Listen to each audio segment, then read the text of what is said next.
Okay, so this is what it's looking like when the mounting back plate is installed on the wall. It is held with a single screw in the center. That's it. The mounting bracket, I have it diagonal, as you saw from previous video, and there was a hole in the very center that looked funnelish, cone-like, and this screw screws into that cone with a hole in it. And so that's it. That's all that's holding it is one screw. Now, when you get your kit of screws, this screw is going to be the very longest one for that, because you kind of need it because it's going into a hole. So to install this should just push right on, assuming I get the connector lined up proper. Doing this one-handed might not be such a good idea. Well, let's see.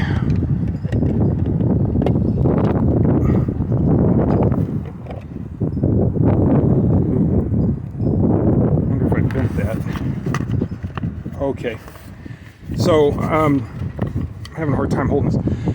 That connector there actually swivels. So if you push on it and you miss the mark, it's going to swivel on you and not damage it. So I had to straighten it out. Let's see if I can get on there now.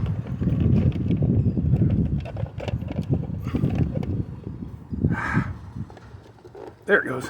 Well, no, it didn't. So you can see that the connector swiveled down.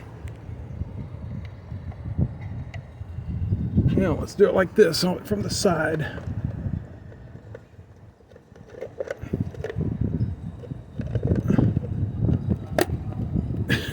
It's just not going on. I can't do this and hold the camera.